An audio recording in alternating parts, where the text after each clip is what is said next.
fait perdre le temps. Depuis 40 ans, tu refuses de foutre le camp. Aujourd'hui, nous demandons la vigilance de la population. Si tu nous laisses dans la merde, oh là là, oh là là.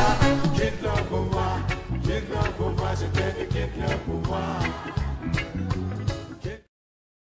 Mesdames et messieurs, très chers téléspectateurs, bonsoir chez vous. Vous avez compris qu'il s'agit là de votre émission Temps de vérité. Cette émission sociopolitique qui fait parler d'elle, en tout cas, quand c'est les 10 heures. Aujourd'hui, chers téléspectateurs, l'émission Temps de vérité se pose des questions. Et nous nous posons des questions, nous nous posons la question comme tous les comédiens mortels. L'avenir de l'IDPS est-il sombre? Et comme vous le savez, Augustin Kabouya a été dans les jours passés démis de ses fonctions, mais en tout cas, à en croire plusieurs voix et à ce que nous constatons, il continue à diriger. Est-ce que l'UDPS va-t-elle résister face à cette épreuve? Et nous allons aussi parler de la province du Congo central. Comme vous le savez, nous avons un nouveau gouverneur dans notre province. Il s'agit bel et bien de Grace Kwangama Gibilolo. Guy Bandou n'est plus là. Que peut-on attendre du gouvernement de Grace Kwangama Gibilolo? On va en parler avec cet invité qui nous est en tout cas cher. Il nous vient de Kinshasa, il est de Matadi. Et dès qu'il est arrivé, il nous a appelé. Voilà, il est là. Il s'agit bel et bien de maître Didier Tsassa Mabika, acteur politique. Il est un notable de la province du Congo central. Et certainement, avec lui, nous allons connaître un peu les origines, sinon les sources, différentes sources de conflits qui déchirent, qui en tout cas divisent actuellement l'UDPS, le parti présidentiel. Alors, bonsoir. Oui, bonsoir mon ami André Maton. Et comment vous allez? Oui, très bien, très bien. Alors, qu'est-ce que vous promettez à nos téléspectateurs? Parce que nous allons vous poser des questions, mais est-ce que vous êtes prêt à dire la vérité? Ouais, sinon je suis là pour ça. Aux téléspectateurs, je peux dire qu'ils soient un peu scotchés, puisque je connais votre capacité de sonder. Hein, ça vient de votre surnom aussi, sondant, d'aller jusqu'au fond. Nous allons nous permettre, au cours de cet exercice, dire ce que nous savions de la situation. Alors, Bandeko Balandi Bozala, tellement prêt, numéro affiché, poser des questions librement. Et notre invité, pour toi, en tout cas ensemble, un peu, qu'est-ce qui ne va pas na IDPS, parti Mounene Oyo, Bisonion, Son Kondo, Etienne, Tshisekedi Wamulumba de Resmémoire en Tangazalaka, le respect Oyo qui n'a parti Oyo, mais les Loyo, Okende Boyo, Kaboye, Makambo, na Makambo. Pourtant, Bazana pouvoir. Pourquoi ces crises Oyo vraiment, mon amboka Didier Tsassa? Ouais, ndengo bani nous l'accident controverse ces alliés wanabi bazana pouvoir. Et là liboso on a sali constat pour na IDPS parce que moninga IDPS bani na bani au moins non c'est pas au moins na mena ajo déjà to na clandestinité avant 90 c'est déjà parce que na matadi awa bien na Congo central l'activité union sur la clandestinité ils ont l'équipe na biso mais ba o ya biso ba leki amike mike to tina même ba limbisa biso baza ko saba action mususu pour na ko laksa IDPS ezali mana clandestinité na mezaki ba mineur ata ba mineur moi ba sel ma bezalité wana c'est le cas ba stagiaire ça on a kala alors IDPS c'est pas ngala mona ka vraiment donc yango ezali nga ezali yango ezanga na kati ya makila alors n'est-ce que ma mesure les kamala mte yango à tout moment na meka ko ya ko loba so etambola te na lobaka tana lobaka ba mususu ba mina mususu ba oza la position non alors on a bi pouvoir. On dirait pour un pouvoir aujourd'hui, pouvoir corrompre biso IDPS. C'est ça le problème de IDPS. Oh, il y a une marge, oh, il y a une auto-sala. Tu vois que idéologie, na pratique. Tant que la démocratie, tant que le respect des textes, tant que le peuple d'abord, ça dit tout ce qu'on sent na pratique. Dans la pratique, il y a tant que pouvoir. tokota to saela o eza na biso na kati idéologie na biso kotola nde to trébucher mingi na kati DPS ya ko saela ya moté donc to ba d'une manière collective nazo ba raté que o ba hiérarchie non nazo mona tout le monde rose même na idée tant aussi pouvoir au tata na matadi awa ba jeune ba combattant au moins ba tout nyonso comme un mouvement donc mutu moko te azali ko tema na parti atele makosolo d'une manière autobara civisme civique seulement civique et ça na biso kata parti batinyo soit tellement qui ba ke ko luka donc to bien on va ça ba déplacement sans ballon ça trop et koti na sans ballon koti ko inana songi ko ne funda pas mi konzi ko fundana donc il peut ça climat moko mabe parce que cet esprit oyo et tinde surtout nde to tamani de pes ya collectivité wana ezalaki souté batinyo so moka et comme l'air na biso tozwa parce que pour ba membre il peut au moins pouvoir et donc aux umbongo donc cet esprit wana et tant là si c'est équité et continue tout le monde a IDPS donc le temps on a un peu franc bien ça franc tant aux autres bango que bandaka na ka pas mission mingi pa na nazo bano ko keneto kende boye lobby en tout cas tous on a lobby cupidité et commis et côté trop alors là vous faites allusion na ba tête il y a IDPS to d'une manière générale moi je n'embellis pas nazo ni ko embellir tout le monde ata au moni baza ko kize bango nyonso la ita on pousse sur le comprendre na bango nyonso azali na kati cupidité ko et pour ça que ngana joie on imaginer ce que même ba fondeur ba ko funda no ba lingi kabuya zalate par exemple au moins la plupart to pour un exécutif bango nyonso bazalaki na ba to za misala ou bien za misala mais au moins o nyonso ata ba na présidence ba na gouvernement la plupart la bato nyonso au moins wana ba cité na ba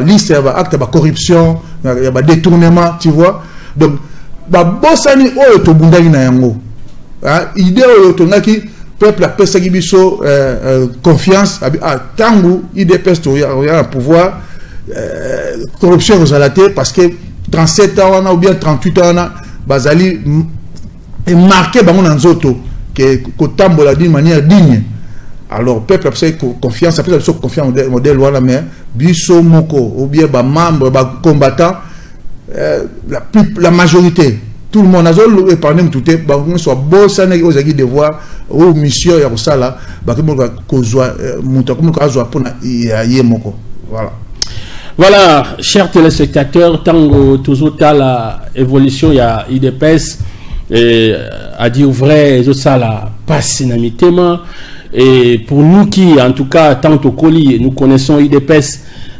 évolution nango tant au monde na magamodo leka les gens ont peur. Alors, au Tina Kinshasa, c'est vrai, dernièrement, tout le monde a l'émission, mais ça m'a dit sous-sauté parce que quand on est à Kinshasa, je rappelle, na Outikin, les Togolais qui ont trophée Nabiso en tant que meilleur journaliste politique, il y a Congo central.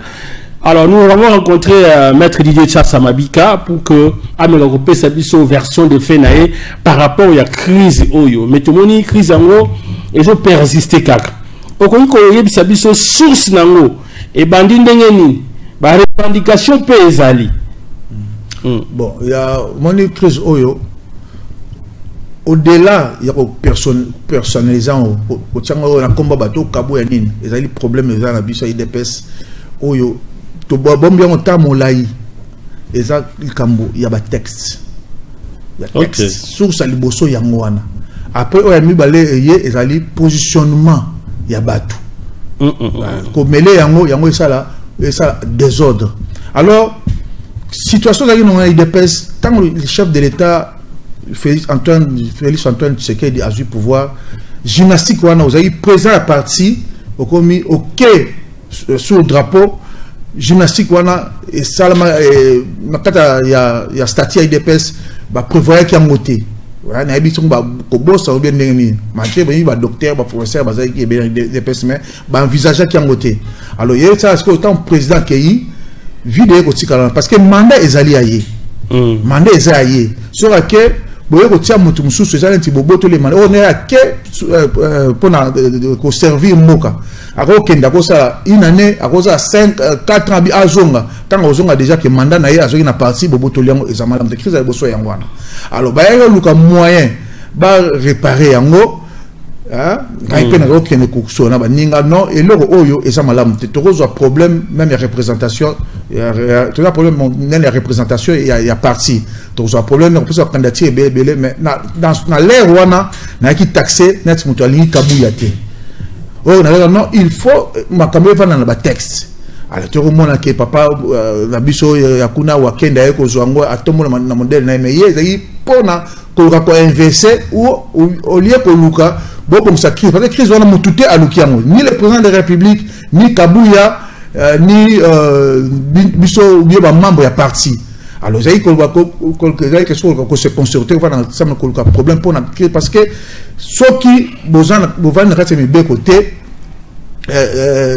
ezama beming besoin exister mais quoi IDPS et lobby réellement nini oyo moni que de l'autre côté c'est comme si mibe quoi on a simba qui a monté donc c'est-à-dire que ba mususu ba lingaki notre président accueilli ba kende congrès pour être président mususu alors il y a ça vous allez beaucoup le mandat naie au pour 5 ans le président de la République voilà bon alors ba mususu balingi batia intermaire na parti ezalaraté hein na biso na parti président intermaire ezalaraté or mais Auguste Kabuya a signé jusqu'aujourd'hui il y a intérim il y a parti oui tant pas problème ezalaki hein azali secrétaire général nommé par Kabound Kabound a nommé qui azalaki na par procuration spéciale chef de l'État salaki okay. Contraire même na biso na statut okay. Alors ils conformité alors bakenda ki ne loko to benga ki baksa ki loko concertation to ça qui a CDP na ba membre monsieur exécutif na pona ko pallier na situation ta balongola Kabundi alors ba ko tsaye secrétaire général. Bon, on n'a pas même Botier Tabou, il y a secrétaire général du CNDP, et ça peut contre il y a statut. CDP ne peut pas nommer, Azan n'était pas nommé ni le secrétaire général, parce que le secrétaire général n'est pas président de la République. Mais c'est simité au comité, malgré qu'il y a légalisé. Mais, chance il y a pour corriger le problème, il fallait qu'on puisse chef de l'État deuxième mandat. Ok. Na congrès. Hein congrès basaki basaki kunande parce que congrès on a yangonde ezali et délibéré na baka ko toucher na kati statut congrès a souverain à partir à congrès on a ba pesaki Kabuya ba prérogative nyonso ya présidence à parti au monde des alagi alors hier na l'air wa pe erreur na mo pe salaki il fallait l'air wana assumer ba prérogative wana comme AI parce que déjà comme autorisé na kati ya na congrès. Et puis, à la place, il n'y a pas secrétaire général, ou bien à nommer secrétaire général Moussous. Et là, on est salamité, il y a un secrétaire général. Alors, au cours de l'exercice, on a mon peu failli, et il va torpiller. Alors, il y a la casquette, oui, et ça, il y a signé ma prérogative à président. Sans que ça soit acte, dans Gandaya, je pense, sans que ça soit acte, même la candidature, il y a et bah député non sur IDPS va rejeter yango donc les lots qui IDPS va député hein provincial ou provinciaux bien nationaux c'est grâce il y a congrès on a basala qui épesi Kabuya ba prérogative à disposer à organiser à gérer hein, selon statut nezali donc à partir il y a l'air wana to bati tisiko ndera azongi vraiment ko tamola nenge azwaki pouvoir wana na acte wana basaki na mois de septembre je pense hein, il y a 2023 azara kata conformité il y a mibeko ya IDPS nenge lobby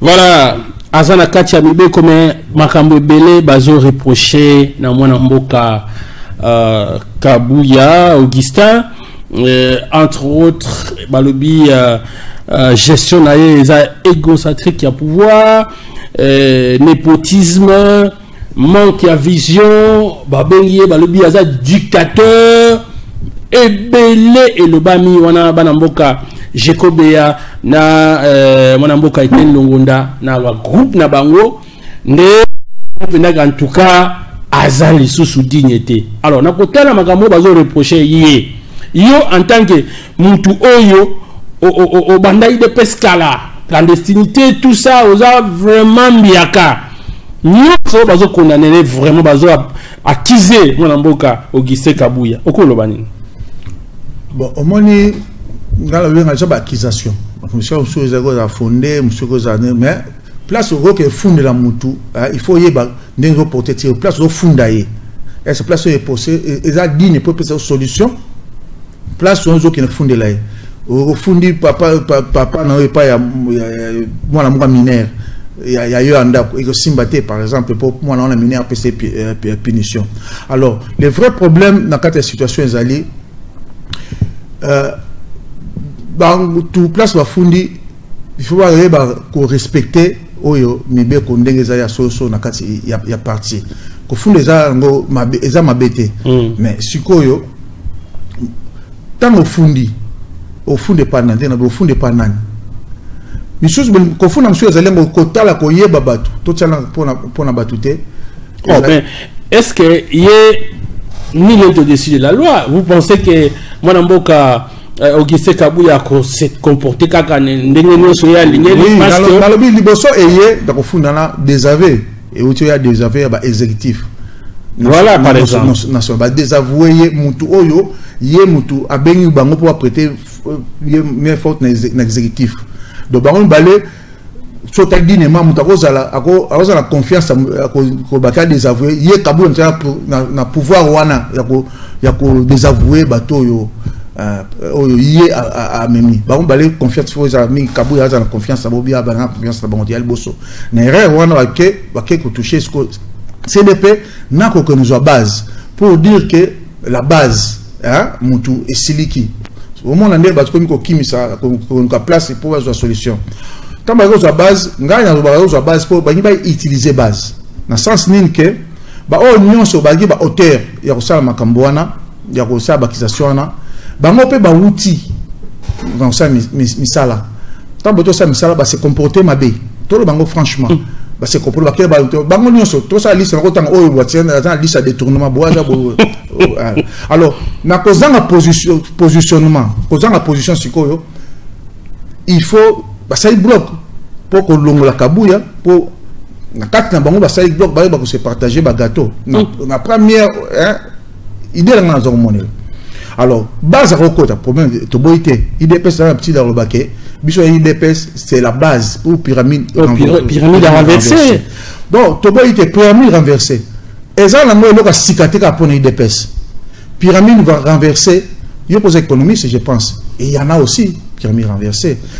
Constitution, absolument la constitution de Bissouana. Et dans la pyramide renversée. La démocratie comme telle, est une pyramide renversée. Parce que le pouvoir appartient au peuple. Mais Babi, son pouvoir appartient au peuple, au sango, na qui va été. Au sango qui va été. Et ça, dans l'air, le peuple exercera pouvoir na y. Tant qu'on exerce pouvoir na yo, on exerce pouvoir na yo, il y a un législatif à ça, nyonso, que oyo acte yo sali, écoute la résultat universel. Sotali constitution na biso article 5 et l'obéliango. Constitution na biso e groupe moka ya batu, hein? Bo vanda po bozo ba décision modèle wana bo poser acte mo isolé et écoute na universalité té. Vous mona. Na démocratie boko za bino muké, nombre muké. Mais ce qui acte na bino bosali et vandi sur les bases légales, hein? Et ko kutana auto bengi c'est écoute la caution wana to bengi caution et universalité. Tant que na élection nombre muké ka ba votera. On n'a pas gagné. À ce moment-là, nombre moukier. Tous à 100 millions dans Congo. Mais sur tel on va voter. Tu dis 30 millions. On a gagné. À tout temps, 18 millions dans Monaki. Mais Azali, président, il y a un bon parce que l'acte est vendu sur la base de l'universalité. Nous avons une socialité pour vendre la carte de procédure. Et là, on va manquer au salaire. On a acte, on va au salaire. On va vendre ça. Pour vendre ça, côté nini, il fallait ça pour donc force qui implique tout le monde. ozomona lelo ba ok na CDP so tali bien makamba CDP na kati CDP azana force wana te ya ko déchoir un secrétaire général. Oh mais selon la statut il y a IDPS. Vous pensez que CDP quand même azana influence? Non, CDP azali organe oui à délibérer. Azali organe à discipline, hein? Azali organe moko il y a concertation. Azali organe moko il y a consultation. Arope ça va avis naé. Arope soit décision naé. Mais les CDP te à exécuter décision à besoin. Si tu as cadre na côté où il y a pour disposer au long la mutu côté mutu CDP a une compétence ou na te atamuke alors que si gérer suspension alors si gérer nati par exemple mutu boy à longwa mais il faut qu'il atteindre quelque part l'exécutif pour pas exécuter c'est le loi albi qui a longoli Kabou a remplacé mais qui va exécuter actuellement la base. Vous croyez que ça se passe comme voilà, ça? alors je tiens à rappeler à nos téléspectateurs que dernièrement, Tolanda Kinabilili, CDP, Oyo Ezali, Convention démocratique qui a parti à IDPS, Yango et Joachim Mokano naye ya ko déchoir, ko longola, moi na moga Augustin Kabouya na ebonga. Bazali ko considérer sous soutien le la secrétaire général. Et ne ba ko tia mona mboka de Gracias Bizibu. C'est ça non? Oui, c'est ça mais alors c'est tenu mon amboka Didier Tsassa. Est-ce que pour la yo les noyo est-ce que Augustin Kabou a continué à exercer pouvoir naie to mon amboka de Gracias Bizubu yende sikoyo aza wana pona ko kamba au regard il y a pas prérogative pesa kai na congrès hein c'est Kaboto ça juste ngango za juste ngango za ate na ba sentiment oh ya géré mabe o toujours za misalate oyebi ba combattant ou ba membre IDPS bazali peuple moko spécialité tout ça ndenge moko ata membre INC ba nini o ba keno biso IDPS toujours zo misala toujours misalate batanga na parti ni balo ba ke ba membre na so bazali bazu misala et problème il y a misala oui mais c'est général c'est pas seulement IDPS c'est pas seulement IDPS. C'est partout. Mais on a vu quand même avec tout le monde a dit la PPRD quand même PPRD a fait ça batunaye misala. Bazo linga ko utiliser eloko wana ba ke côté ba oyo bazui nan misala te pona ko enflammer bango. Oh pona misala ezala. Ce n'est pas IDPS qui a fabriqué misala. C'est l'exécutif qui a fabriqué misala, l'exécutif to ba gouvernement a fabriqué misala entre temps soit ministre wazaku ba DG wazaku na IDPS ko ko ba kota na ye. Ma bé ezali na IDPS yangwana l'esprit séparatisme. Oui, il y a battu sous bazu musala. Babi ba sous pour ba esika bazu musala. Où est le bazu musala? C'est pas un problème. Le problème on batoyer na IDPS. Soki batu baye na parti pour parti pour les infos batu bazala. Mais au moins so batu baye non oh bakuya ça dit non pas droit. Or ça tient le bin de ngwana te. Ça tient abi oh union so la membre biso za to da même point d'égalité. Mais déjà, on a dit, ah, tu as 100 jours, oh, bah, pour le pouvoir. Mais où est le problème? Si on pour le pouvoir, ce qui a porté un plus dans la partie. Où est le problème? Bon, quand tu as dit, bah, misala, bah, combattre, oui, bah, il faut exiger. Population, la personne peut exiger. À quoi exiger misala? Oui, c'est vrai, c'est fondé. Mais ça, quand on va faire ça spécifique, on dirait, bah, tu as des personnes, peuple moko ou population moko exceptionnelle. La situation est allée générale. Mais biso tout ont besoin de ça. Même combattants dans la base. Na le logis nous na défendre awa. Na le but non système on a zo mona na kata parti na les autres ça mala muté. On dirait ceux qui se disent des cadres bien bato na fédération on dirait so misala eza et kaka banka faut bazwa. Non, on a la route, ma pote bunda, taba obaza en cellule, pour la en cellule, baza plus important, baza plus important, baza mailler le temps sur le gars, oh baza déjà fait, pour nous ça cause en quatre fédération pour partir, il y a 1 millier de membres, baza sur la fédéralité, mais coûte à peine la cellule, pour nous aux la fédérale, aux ana binon tout à la cellule, au coûte à chose en cellule ou la section, baza peine mailler, mais aux hommes sur biloko les gens se servent, mais tant bani ko lobango, on m'a diabolisé, aux hommes baza diabolisé mais si tant bato wana ba moni que parmi bango basu musalate balingi kozonga siko na base wana pona profiter, c'est-à-dire qu'on manipuler, on va manipuler base. Non, pas manipuler. Les logs IDPS ça pour la misala. Tout ça en cadre politique. Hein? La politique, la démocratie, et ça pouvoir, tout ça en la IDPS totalitaire, pour totalitaire pouvoir la démocratie, dans nombre de partis politiques, c'est pratiquement impossible. Mais le mieux serait qu'à chaque fois, il faut même base, il faut ça tout que tous les députés plus pour permettre tous à la gonfler bureau. Voilà, il dépend de la partie monnaie. Car la moins de pourcentage de la partie dans le gouvernement ou dans l'assemblée peut coquer là base, c'est vraiment insuffisant, vraiment pas. Voilà, merci. Je tiens à rappeler à nos téléspectateurs que nous recevons Maître Didier Tchassa Mabika, il est acteur politique. Azali Moutou Oyo, vraiment à l'Obelaka, toujours na Etali Makamoya, il dépêche, à sa analyse, et mingi Oya Lobaka, suka tabat baboy, yango kaka ya ko salema. Ba émission ezali et ba archive tozanango, vous pouvez suivre beaucoup nango. On a lobby eza penza bongo. Alors bandeko bazo poser mituna mwana mboka Didier Tchassa balobi mwana mboka Augustin Kabuya on dirait azali ko buka masumu na ye ndenge basalaka Jean-Marc Kabund a Kabund. Yo okoko répondre nini na mituna oyo. Bon, au moni le kamomi il y a tout comme autant Jean Combo Augustin Kabuya. Oyo à part le lobby point mi balé on a moni que il y a pas prérogative naie et ça j'ai réglé dans quand il y a statut ou bien il déjà dans quand il y a rendez-vous à Ngandaya là on se tikali dans mon langue peut-être un peu dérisoire parce qu'ils ont contacté na feeling il y a parti na sens nil que au moins tant bako le bakeno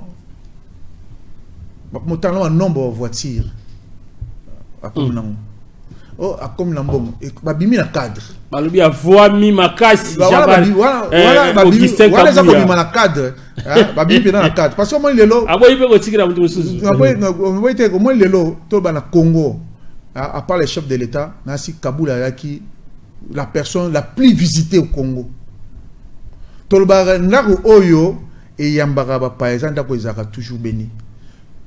Vous comprenez. Côté à la paix, son Nathalie Kozouane, même les chefs de l'État Kabula voiture, oui bien. Il y a qui toque l'X Jeep, dans mon il y a noir, il y a rouge. Vous comprenez. Donc, tous ça, net mission à Congo, sur le terrain, nous sommes en Nata. Combien de visites Kabula à Zouaka? Combien de visites à Zouaka? Nabi Azal qui la personne la plus sollicitée, la plus visitée, et dans le bureau, dans le Congo Oyo. Et ça tape toi tu vas mais biso déjà na culture na biso chef d'État Kabila en tout cas biso na culture sur Congo nzanata mais on dirait yo ozo côté là nazo côté nazo lingala na banali na mutuna o ngana tuni yo problème na ngezali ya mwana mboka téléspectateur na ngezali pour banaliser ba aspect des choses wana pour yango te ko sala biso conduite otala po muninga la ti pantalon boye donc comme ko za na poste non les problèmes il y a positionnement.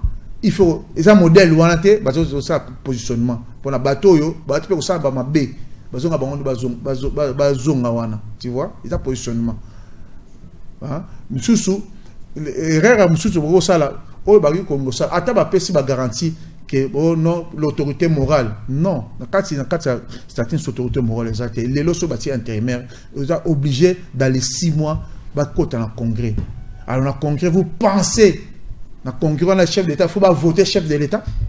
Dans miracle, il faut voter Félix Antoine, votre président parti. Parce que à cause du congrès, parmi, il y a un problème aux Alakuna.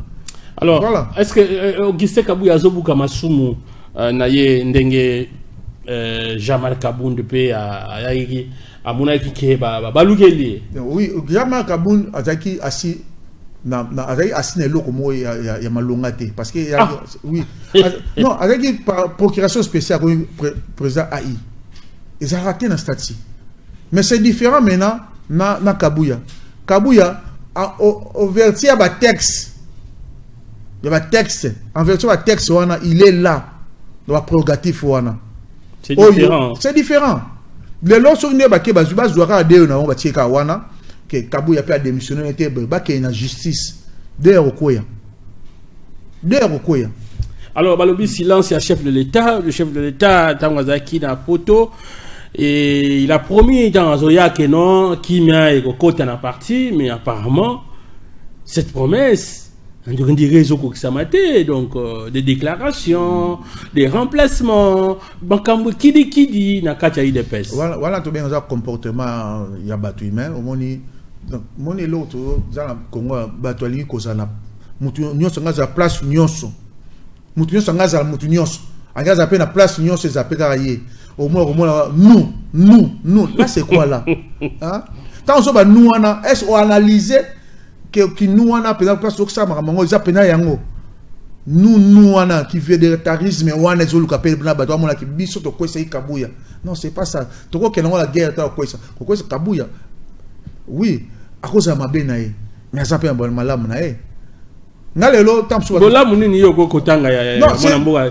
c'est Kabuya pas to benga ma benae batanga yango ebele non wala ça va fantaisie ngazo banaliser le randala oyo ezana impact na partie Kabuya peut impact ya munene yo moko pe ngoza wana jusque là bat bazo zela oh non mwana mboga dit ça peut-être yo ka pe boye a comme ministre rien mwana mboga dit ça comme DG na société boye rien kaka yonde oya ko défendre mwana mboga Kabuya biso to yebi ndenge nini ocheba moyena yo défendre parti yo tina suka bo yo moko ba récompenser d'abord la ligne so mo le long to le babuna comme ya Kabuya nazo par enverti ya Makoma na statique il est là le secrétaire bien le président intérimaire mais ils ont la petite antenne au Bakama ya ko Kabuya na kumi ya ko défendre Kabuya mais na zolunga que crise oyo ndenge basaliango que les gens reviennent à la raison bazonga na raison au regard il y a Makoma minabiso il y a Makoma ma parti na niveau ba komi na bango na ba avancer boyo kansi ba kosonga vraiment mais nous voilà bazo kende pour ba lukaba créer des partis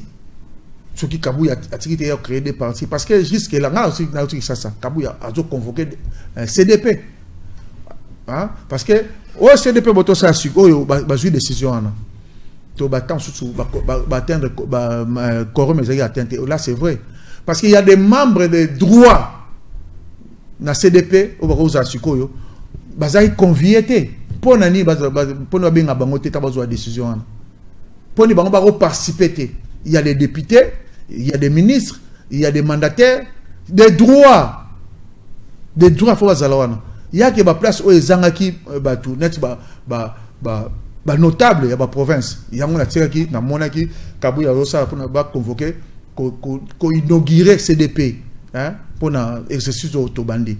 Bazo convoquer ba tia ba notable chaque 5 membres par 5 personnes par province. C'est ça la norme. Il y a constitution il y a CDP c'est ça vous avez bah on CDP on va venir et ça la norme et puis il faut y baka présidium il y a CDP et ça pour 6 mois et ça peut renouvelable été so ça président CDP Kabuya a aussi créé commission d'identification oui ce qui aux président autant que présidium et baka pour 6 mois so le 6 mois et quelle la zone mususu qu'on appelle 6 mois alors bah on va décision on va faire combien de mois. Donc, basé en cas d'irrégularité, basé l'inglaté va bon c'est irrégularité, on a basé la décision pour battre landa bango kaka. Non, soit on continue la modèle ou on a comportement on a même corriger mboka to bois ka chance na belle surtout respecter ba norme ba légalité té. Bango on peut passer légalité té. Mais est-ce que ce n'est pas à la ligne où vont les choses disparition et idépacité Maramboyo. Non, disparition c'est le moment. Et au coup faté. C'est le moment idépace qui total biso na sens mo. Kolongo makamwana partisan wala comme na mo rebelle dita oui, beaucoup condamner mutu dictature. Bobengi na CDP ata bazaki wana. Ko blâmer mutu. Bon ça peut à quoi changer peu comportement et donc boya ko bakisa. Ko sala sous faute il kolo il y a faute il y a mutumo bomo na mabe po o cede pa ça ba sa faute abak sa faute munene. Donc voilà, donc pour nangai même CDP action wana démarche wana oyo il faut abandonner yango pour na kotika unité ezonga kata parti tama biso nyonso nzela moko. Voilà, ceux qui batu bakufa kabawaka ba sekwaka baya kotala biso nanu ndenge tozali kobika. En tout cas, peut-être na kosekwa ya mwana mboka Etienne Tshisekedi wa Mulumba, les Sphinx de limité. En tout cas, je crois que Aroyoka Mawa et que ça la passe na motema comme on a été parti politique oyo ningi samboka mobimba oyo tomonaka aliment kozala na kati et comment na position ya boy. Na tunaki o mutuna mokonja mboka aloba nini. Mais jusque-là, il faut quand même batouba la vision totale. On prend. Kabou a un siège. Siko, il est là. Il a convoqué Batou, CDP ça. Est-ce que ça, ils ont bon le côté. Il faut que le président a ça la meeting pour la IDPS. C'est clair, ça se voit. On veut forcer la note. Mais tant que des choix, on dirait te belé c'est plein la décision. Dans le lobby, les autres qui sont en France, les autres qui sont en France, par exemple, dans le lobby, quand tu as Macron et Zanine, c'est pas pour y avoir Macron à Longwe. Même si on a Macron, on va qu'il y ait un tambour là, dans une norme, il y a un lobby.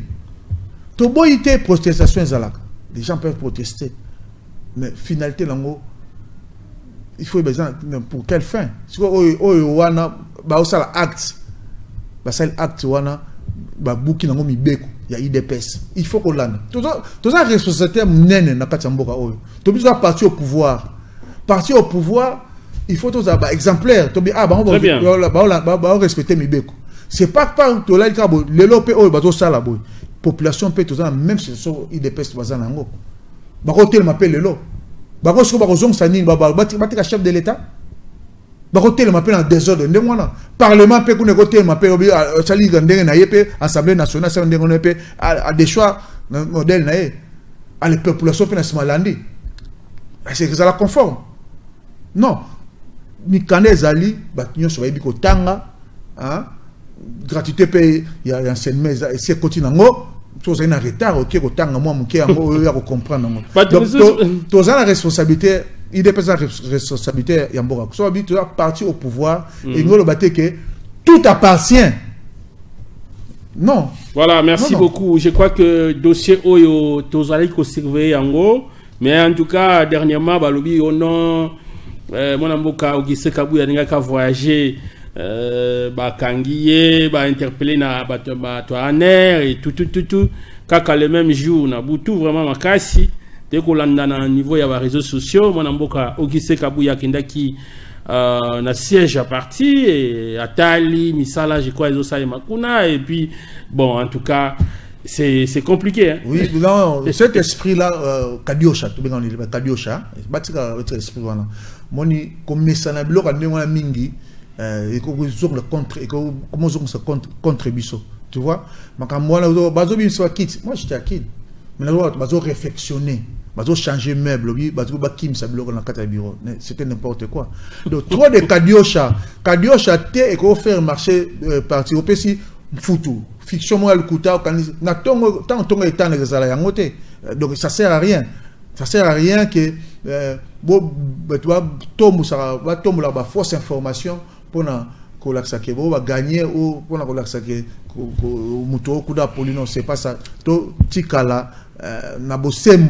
Merci. Ouais. Voilà, conseil wana je crois que Nabino baye bolinga kaide pese kengeli boso sengeli kocha ngona motema surtout parce que vraiment eza malamuté comme on a IDPS yeke ce qui yeke za na IDPS finalement ça risque comme l'a dit notre invité qu'on influencer même la population parce que mon c'est bien ordre des actes. Voilà, nous espérons que ordre et kokota nous osons croire que mon amboka Ogise Kabouya mon abouté a suivi déjà mamunio sur maboko pour que la paix et zonga tout le belamamboya Congo central nous sommes en province ici à Matadi chef-lieu du Congo central avant on a koleka awa pona ko ekona ko tumba pona ko luba ko critiquer makasi mwana mboka le docteur Guy-Bandou Ndungi dit yangana azana suwana ti et vous avez soutenu na malobana yo na émission Oyo. Vous avez vu, les testateurs sont témoins. Ndengeni nous soutient qui bon mboka grâce à Maswangi Bilolo. Aujourd'hui, il est à la tête de la province du Congo central. Guy-Bandou n'est plus là. Et ça, l'Ondengeni. Bon, d'abord, il y a le souhait d'Angaï. On a souhait à la population. Il y a souhait à acte. Député. On a tout le monde a la distraction qui a Guy-Bandou. Il y a une distraction. Franchement. Alors aujourd'hui, gouverneur Yassika là, voilà. Bon, la musique qui a présenté, na senga IP Nathalie Batex programme plan d'action ou programme naé. Nathalie, en tout cas, avis nangaye, pas nanga, c'est très bien, c'est même génial. Hein? Mais nazo comme on souci nanga place c'est ça. Derrière à s'y prendre pour à réaliser. Il y a comme une idée comme à réalité. Le problème dans on a pas l'eau qui n'a eu au cahier tant tout ni parce que 1 milliard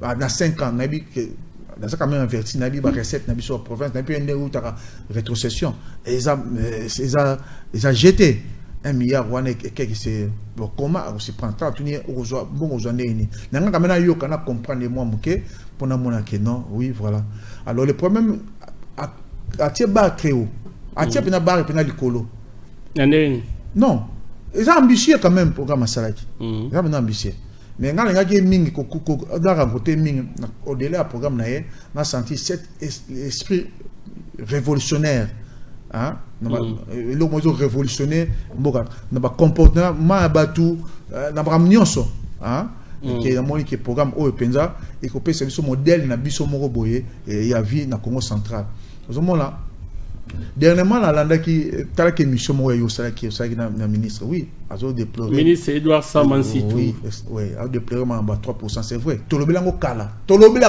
ngo mais si quoi y est pas un ministre à lobby mais il y a aussi des députés biso population peut tout ça total ndé bato ça mais comment va aussi prendre parce que problème oyo plan il y a dans bien 1 milliard ça dit un problème d'argent et ça qui s'impose et ça en taxe il faut qu'on bouger pour nani mbongo et kokama surtout total kaka déjà cassé na biso c'est pratiquement impossible surtout total kaka modèle rétrocession et puis tu oui nga pona ngata rétrocession ya ba calculer ngondeni to biso mo a to ko batili so muke batili so ebele bo tango ya raté pona nini donc nyonso wana na ngai na tala koyoka ye gouverneur a sololi to ba ke mbongo na to ozongo bo so to ozande ngate ou bien province yo to pesa on a nyong pour tout tirer 1 milliard 600 millions. Alors apparemment c'est comme si aux anons na badou tous a convaincu que moi namboka grâce à Maswangi Bilolo a réalisé ba promesse ya Salaki où ils a gravé na programme d'action na pour ngai soka selka 40% ils a récite 40% il y a programme ouais ils a récite parce que il y a avoir na so autre na ngona actuellement na mboka na province déjà na tona année o ils a kufa année o déjà kufa parce que ça la biso so totali 1 milliard 600 millions au divisé par 60 c'est à peu près nombre de mbongo par mois na DGK c'est impossible de travailler. Attends, vous savez, maximisation de nous, c'est impossible. Donc, tu repousses ça, sur la technique, moi, on a la numérisation, hein, voilà. Tu repousses ça, hein, mais, ça mon boulot.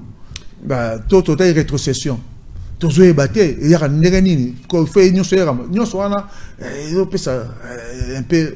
c'est un peu compliqué. Alors, ouais. Vous avez parlé de l'esprit révolutionnaire. Et cet esprit-là révolutionnaire, Nakolobaga, esprit révolutionnaire, vous pensez, vous faites allusion à quoi? Non, esprit oyo, et que ça biso nuance sur population de Hollande, donc comme biso sur souci à ça la musala. C'est-à-dire, on m'a dit, à l'État, l'État a un rôle carato banati, l'État a un actionnaire dans la vie nabiso. mais il y a une entreprise na biso. L'État il est actionnaire naturel. L'État azana pe ayara to bien la providence hein ayara pour aider à prêter pour montaken. L'État peut to bien l'État ayara na sous pour na ko protéger. Donc ça na monique ba makamone nyonso pour nyonso ça on mbala mokoté et ça la étape hein la période be étape bien en place. Ça bi idée révolutionnaire comment l'État ko ça là ba tout vraiment bazonga misala. Dans le monde dans le programme naé alobi lokwa agriculture ezali quoi priorité ya ko saranate. Bon comment pour s'y prendre parce que à ce temps bien agriculture wana au moins 70% population na biso ya Congo central ba milliers o eza favorable ça agriculture. Comment à revendre na bango parce que ça déjà révolution au lieu que batino soit zaka ba jale lo quand ba télévision tout le monde nakawa hein mutu abika biso na Congo na matadi la plupart batino soit na matadi ya ba uti quelque part bazana bamboka bango bazana mabele na bango pe alors ceux qui et là au moins la si que mutu ko vivre mieux bien plus bien même kuna en dehors la matadi tu vois le sens c'est comme inverse kuna ba ko ngo sala mbongo. Sur l'État, bon, il investit dans Batu, côté Kuna, pas actionnaire. Et là, on y a un bimisa. Parce que on a une chaîne de production, tout net l'État. L'État pour une sa production. Oh, l'État sera toujours un bon, sera toujours un bon. De l'autre, dans déjà cassé, et ça, la ville, tu vas faire vivre. Pour la déjà cassé, n'a pas péage. Mais de l'autre, ok, dans le village, baza na ba on soit vendre quelque part est ba futaka le lot déjà KCP le ko commander que asali ebele mais ko dépendre assignation nae mais banani ba supporter ba assignation nae ka bata ville ka bato baza na mbongo voilà donc soit na des révolutionnaires c'est-à-dire bato ebele tozonga na sens civique. Merci. Oui. Voilà, en tout cas, je crois que Malé Beto Nintosi Sayabiso émission. Alors, Hollanda qui de loin, na Kinshasa, Nengeni Monamboka à Nomaki, collaborateur naïe. Comment vous avez trouvé ces nominations? D'abord, avant de répondre, vu Ndenge au défenda qui Monamboka grâce à Bilolo et Belé, mais est-ce que Monamboka l'idée de ça est-il considéré parmi les frustrés parce que plusieurs s'attendaient soit aux hommes poste Moko Songolo Pagala. Non, attends, Nazo bien Nazo poste attends poste c'était Nazo frustré pourquoi? Non ça la politique on était pour quand Namo Nazo non tant au sol là ba obazo ka pe bazo et ba bénéficier et ça malam non vous allez frustré pour la ligne sur base vision à tout monde gouvernement ezali tabasa lango eza acte mo collectivité hein eza to ba acte mo d'association même konzinango yemta prérogative yemta na to ba nini c'est pouvoir bien les secrets wana ou bien cette indiscrétion là on la force pas yemta na vision abike na ko sal kambo na nan si il me choisit c'est bon soit poninga te au pays a podi da ko minimiser te pour abonner abonner au salaté soit on ça sali bien soit sali bien ngapi na bénéficier nango. Alors ba proche naie anomaki bato ba collaborateur naie comment vous avez jugé ça? Non d'accord qu'un jeu ba touté na mutu beauté nako jeu bango misala ba sala par exemple dans l'assemblée musala bango ça ba bengi bango ba associer bango c'est-à-dire ba associer bango pour ba ya sala ko précisément expertise na bango nako diminuer bango té. Non, aussi longtemps que nous sommes 100 jours dans le commission, nous avons diminué mon total sur le terrain. Dans le bâtiment, nous avons gouverneur, peut-être conseil à gouverneur, il y a terrain. Il y a tout le monde la réaction. Mais la réaction, on va confondre. Quand le gouverneur envoyer des messages, n'appelez pas cher téléspectateur. Quand le gouverneur a terrain, on va tout le temps. Non, c'est pas comme ça. Ils sont à terrain, c'est-à-dire résultat est mon nana à terrain. De la décision de la Rosal. Attends, on va aller dans le bureau, mais à une décision, et bon, exactement que dans le bureau, shooting, on a le bureau, tu as besoin. Tu as besoin de shooter dans le terrain. Résultat, bilo comme belé.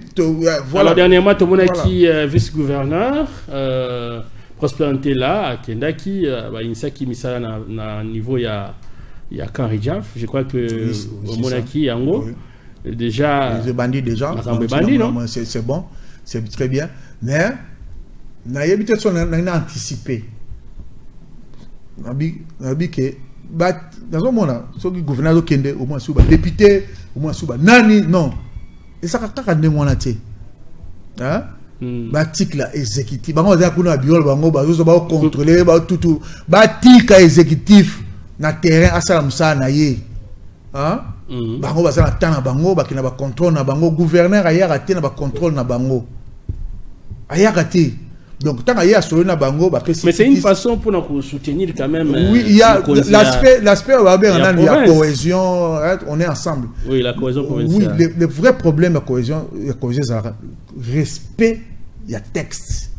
Le vrai problème de la cohésion nationale ou provinciale, c'est ça. Il y a que le bidini, dans la salle, décision, pour la mboka. Donc, la gouvernance.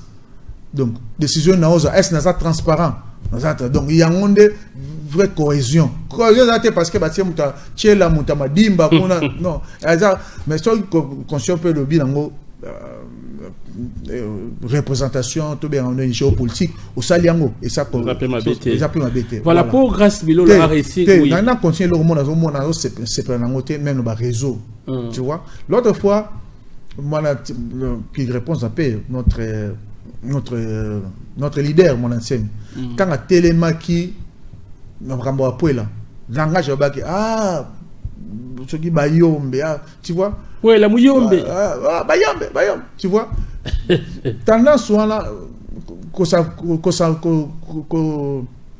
exhiber non les amalamute. Na on lango net psycho. Oui, atterre goza, ko baka te kuna place bayombe na bayombe, ko comme si yombe kuna. Non, là c'est quoi? Qui yombe pesa langue. Ça m'a bête, qui tend le pesa langue, ça m'a bête, hein? Qui choisit le pesa langue, tu les appelles langue. Ata batu bakuta ba ki yombe ki le problème. Mais batika ko batika ba yombe est touché bino hein. Non non, nazo mona to ke na dérive, ko continue ko bana za ko ke na dérive. Non, attends avant quand tu as bis na ki batu ba choisir bien chiluba. Où est le pesa langue na biso. Ça langue na biso. Donc toi tu as bloqué nati ne ko sa cohésion non c'est pas ça. Voilà. On est ensemble on est ensemble. Conseil ni ko pesa na mwana mboka Grâce Bilolo surtout na mandat na il a 5 ans à gérer la province du Congo central pour tout ça. Bon d'être bara 5 ans à éternité donc ba ko se fixer na objectif ya PC. Exactement que la union parce que il y a beaucoup ça programme na yo donc et là union aux années pour ça la union pour ça la union sauter mais il y a l'essentiel au ça là oyo ekotika lembo oyo ekotika biso na modèle mobe ya ça là oyo ko bakse sur développement quand ya mboka voilà donc tobi que mamno ça malam mais il est impossible que ça la union. Alors, focalise-toi dans l'objectif. Ça, l'essentiel pour ça. Voilà, pour la IDPS. Donc, pour la IDPS, dans le membre de la IDPS, tout pyramide renversée, autour de l'obéla, et ça, modèle cas, bozo le bela, on a pyramide renversée, puis l'andarami beko. L'andarami beko. Tout, tika ko baby ça, les 4 ans, il y a mandat, où il y a chef de l'État. Tout zone à unité, on est toujours capable de faire la mieux. IDPS ini est imbattable. Moi la veille, mais tant que imana balobango, imana ini est imbattable. Mutumo peut gagner imana zate. Oh sauf vite. Sauf vite. Tant que somo imana bani kaka imana. Sauf vite. Dans le bisoka mo imana bani ibada ini est imbattable. Ata veille topola. Basiama. Voilà. IDPS ini, IDPS imbattable. Voilà, c'est un langage, hein? En tout cas, IDPS ini, IDPS imbattable. Tant que vous avez mon corps, Nebisika Makas Nabino et Fandi.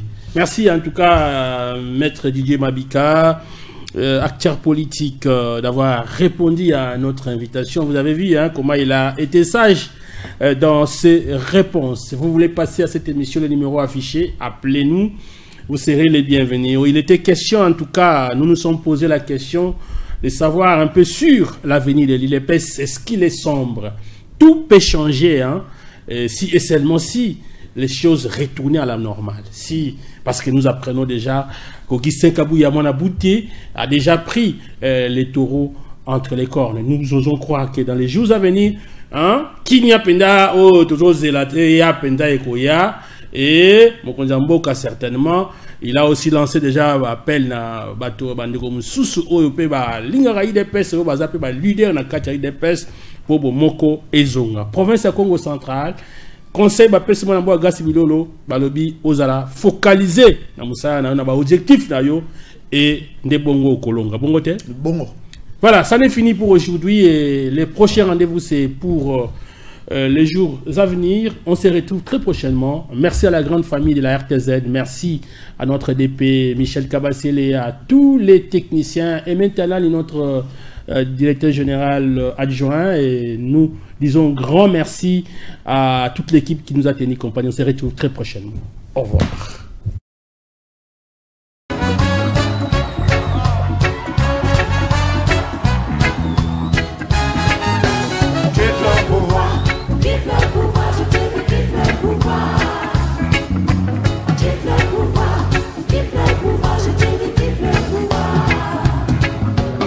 Trop longtemps que tu nous fais perdre le temps. Depuis 40 ans, tu refuses de foutre le camp. Aujourd'hui, nous demandons la vigilance de la population. Si tu nous laisses dans la merde, oh là là, oh là là.